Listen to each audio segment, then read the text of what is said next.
morning, good afternoon, and good evening, and welcome to AMJ Radio Live on Spaces, a weekly conversation hosted on X, the platform formerly known as Twitter, at your very own at AOM Connect. Tune in to AMJ Radio Live every week on Wednesday at 11 a.m. Eastern.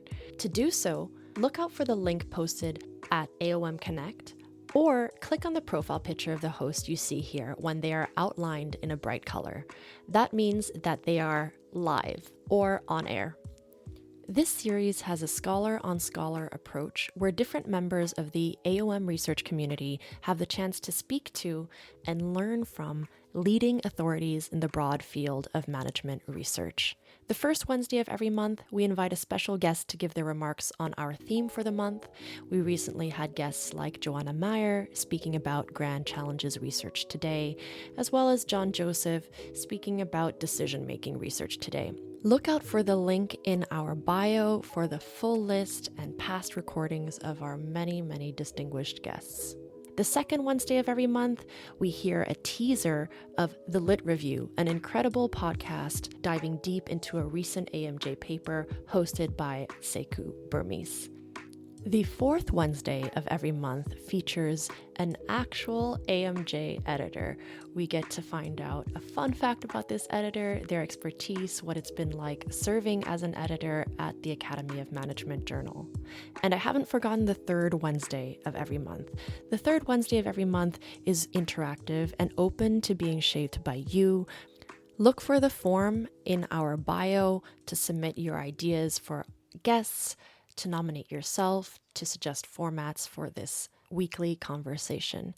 It's just past 11 now, so let's open up the conversation. I am Dr. Nettra. I'm a lecturer in entrepreneurship at Bayes Business School, formerly known as CAS. And it's a huge pleasure to be back with season 2. I'm joined by none other than Professor Sekou Burmese. How are you, Sekou? I'm doing great, Nettra. How are you? I'm doing well. I'm here in London. It has just stopped raining. It stops raining in London? I thought it just rained all the time. We had really great weather, and today is a rainy week. I've been really enjoying my time here as a lecturer in entrepreneurship at Bayes Business School. We're formerly known as CAS. And are you joining me from North Carolina right now? I am joining you from the hallowed halls of the Keenan Flagler Business School at the University of North Carolina at Chapel Hill. Sitting in my office on a sunny, it's sunny in North Carolina. This is God's country. Oh my God. Sunny, 11 a.m., cup of coffee, and I'm ready to go. Have classes started for you already? Yeah, we are in the third week, so things are in full swing. The caveat being it has been a fairly eventful and tumultuous few weeks, which I think actually ties into the first podcast for the Lit Review. But we've had some closures and cancellations due to events on campus. Oh, wow. Well, I will ask you more about that. But for those of you who are not familiar, Professor Sekou Burmese is an associate professor of strategy and entrepreneurship. And his research is about human capital, the impact of human capital on firm performance, survival, and growth. He also looks at organizational dynamics related to political ideology, status, and diversity.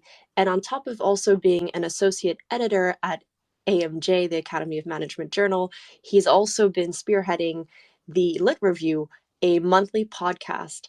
Sekou, what is the Lit Review all about?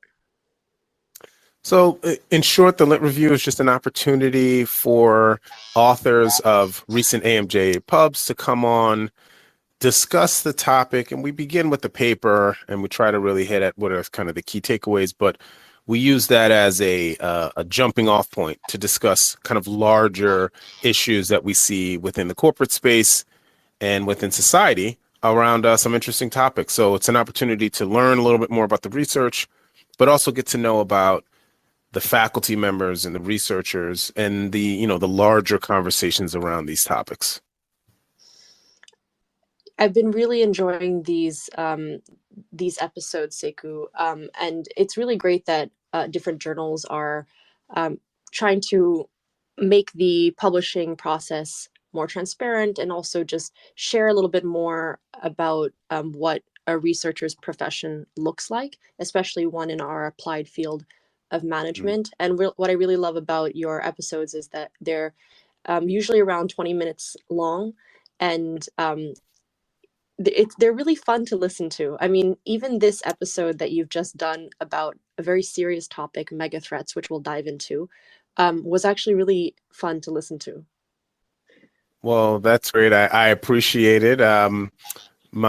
I wish my students thought that my lectures were as fun as this podcast, but I really do aim to make it lively and engaging. And I'm thoughtful about who we invite, and the guests I've invited thus far have been up to the task, including Angelica and Shimul, who are my guests for this episode that just released this week.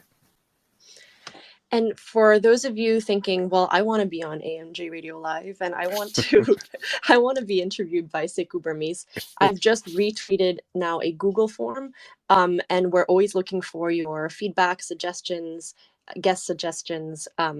We really want to try to use the platforms that we have to create more of a dialogue around actually a complex and long process, the process of doing research.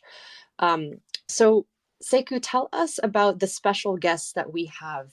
Angelica, Leigh, and Shimul Melwani. They're your guests, actually, on the Lit Review, and they were the winners of the Best Paper award for AMJ. Correct. Yes. So their paper, which was entitled "Am I Next? The Spillover Effects of Mega Threats on Avoidant Behaviors at Work." It was the best paper published in 2022. And it, so I was lucky enough to have them agree to be on the pod with me. It helped a little bit that Shimul is right down the right down the hall from me, so she's also a professor here at UNC, and Angelica was her a graduate of the program here, so they were local, and I was able to get them both on, and we talked about mega threats, and this is kind of an empirical paper that adds. It follows from a theory paper that they published a year or two ago about megathreats. So this is one of those rare instances where some authors come up with a conceptual idea and then they go out and they test it, right? And so it's exciting to see their conceptual work kind of come to life. And for those of you listening in, just bear in mind that the rest of this conversation in the next 10 minutes or so we'll be discussing some violent events, including murder and racially motivated violence. So let's actually dive into that. Now there were a series of events that you were talking about, Sekou, that inspired this investigation. Yeah, so I guess we start with what is a mega threat. And so Angelica and Shimul define it as a negative identity relevant societal event that receives significant media attention. And these happen, as the authors note, somewhat frequently. And so what this means is something that happens that is fairly negative, often violent or resulting in deaths, but are identity relevant. So they happen to a certain group where that group, identifies. So within their paper, they looked at Asian Americans after the mass shootings in the Atlanta area, as well as Black Americans after the police killings, civilians, including George Floyd. And so this event happens. There's a ton of media attention. And so what Angelica and Shimul are interested in is how does this affect those same groups within organizations, right? And so this is not that something happened to me as a Black American or me as an Asian American, but it happened to someone and their identity is relevant. And now this actually changes the way that I operate within the workforce. And so that's the idea about megathreats. And what they did was just look to see how this actually impacts individuals in organizations.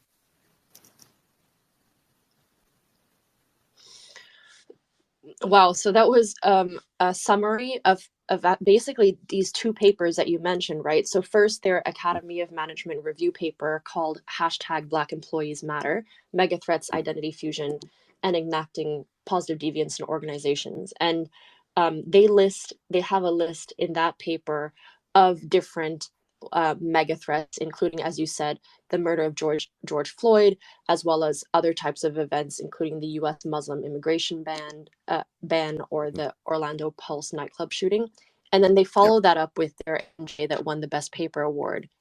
Uh, um, shall I play a snippet now to hear what their key findings were? Sure. Okay, let's go. Let's go ahead. Yeah, so I think, we talked a little bit about this. I mean, and this is actually the piece time think, they have to think sort of beyond just the psychological of what the implication for organizations, what should managers do, how should we be thinking about actually creating outside of our academic world.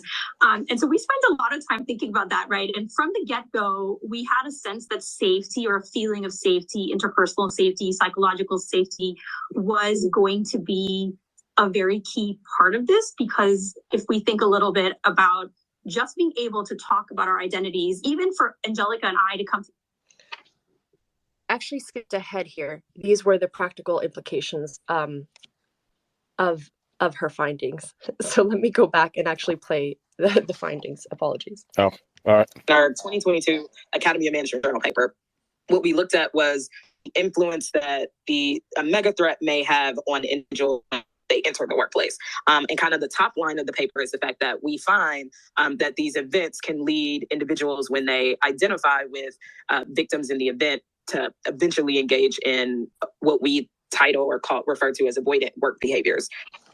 All right. So I've gone in the wrong order, but essentially we have this term that they've coined, avoidant work behaviors, that emerges after a mega threat. And then I also played the snippet related to what corporations can then do about that. Yeah. Yeah. And so I guess, if I could summarize it all, and I recommend folks listen to the pod and read the paper, but when these mega threats happen, employees that share the same identity do more work avoidant behaviors. And this is like withdrawal. This is lower social engagement. So, you could imagine just coming into work and not feeling up to the task. And I think even Shimul and Angelica both talked about personally times when they felt hesitant about teaching a class, just because they were either nervous or worried or concerned or anxious due to events that they see happening, in the country. And so, part of what they find is that, okay, these things, happen. And one of the things that I kind of propose, which is, all right, so if we know these mega threats happen, people will withdraw, right? And then you can imagine within a hybrid or remote working, this can be even more dramatic, right? Because I don't even have to come in, and I can just be offline. I can not share my screen, and all these kind of things. What can orgs do? Because these things seem to happen fairly regularly. And one of the things that they noted that I thought was really important is that you have to have this psychologically safe place where people can discuss things related to their identity. So if you wait until there is a tragic event like the Pulse shooting, and you wait for them to talk about LGBTQ plus kind of topics, that's the wrong time, because at that point, those people who are affiliated with that group, they're going to be shut down. They're going to feel uneasy discussing that at work. So you kind of have to develop a culture where people can have discussions when things aren't threatening. Mm-hmm. So that when the threats happen, they actually feel more comfortable. And that was, I think, a really critical takeaway that I think companies can take to heart right now. Absolutely. I really love the pragmatic approach that they have towards these really overwhelming and complex and very negative events. So they actually come up with a really great pragmatic intervention, as you said, that companies can implement. If you're interested in their AMJ, they illustrate their theoretical model on page 722. It's just figure 1. And it's super clear that the psychological safety of identities discussions is their key moderator. And what I wanted to just double down on was, we talk a lot about psychological safety, you know, also in the context of innovation, the need for psychological safety to propose strange ideas, to fail, and to not, to feel safe enough doing that. But I think what's really interesting here is a very specific definition of psychological safety, or a very specific type of psychological safety, which is the feeling of safety to talk about those identity discussions. And what I really loved in your podcast, which I highly recommend everyone to go to, it's on Spotify, it's on all streaming platforms, AMJ Lit Review. What you say is, of course, you use a sports analogy. So you're saying that when an event happens, it's like the big game, right? The big game that athletes train towards. And at that time, it's too late to start training. So this psychological safety, this creating this environment where people feel free to speak up about identity related issues specifically, that all that has to happen before. Yeah, you gotta prepare, and you gotta prepare before the lights are on, and that's something that, before there's an urgency, before there's a lot of media attention, do you take the time to have the uncomfortable conversations? And the companies that do, and the organizations that do, will be shining, when the lights are bright. So this opens up so many different opportunities for further research around the field of identity, around the field of other areas of psychological safety. If we look towards other types of threats that organizations may face in the future, what's really specific about what these authors shared, Angelica, Leigh, and Shimul Melwani, is that you can't run away from your identity when you show up. You can't just forget that someone that you identify with, was brutally murdered, for example. So it'll be really interesting to think about other forms of psychological safety that organizations are going to have to prioritize going forward. Yeah. Any other final teasers before we let folks run towards the next podcast streaming? Well, I'll just say this, that I think one of my favorite parts of it were that the larger discussion we had about racialized organizations, right? So the mega threats, and that's something that they've shown. But what I was really interested, these being two researchers that are studying this very heavy topic, what are their views about the discussion around to what extent should we be talking about race?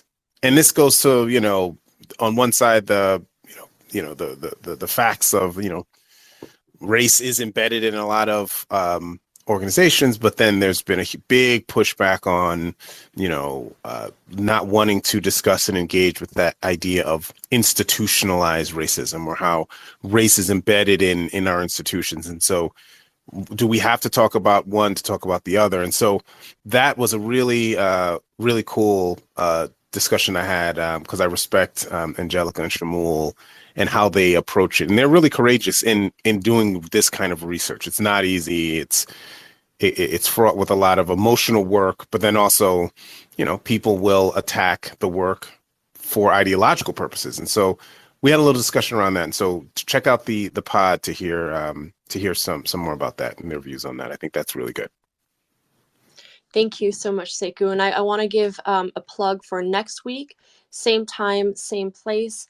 I will be speaking with an AMJ editor, Christian Troster, and we'll be asking him what it's like serving on the editorial board, and also to share some fun facts about him.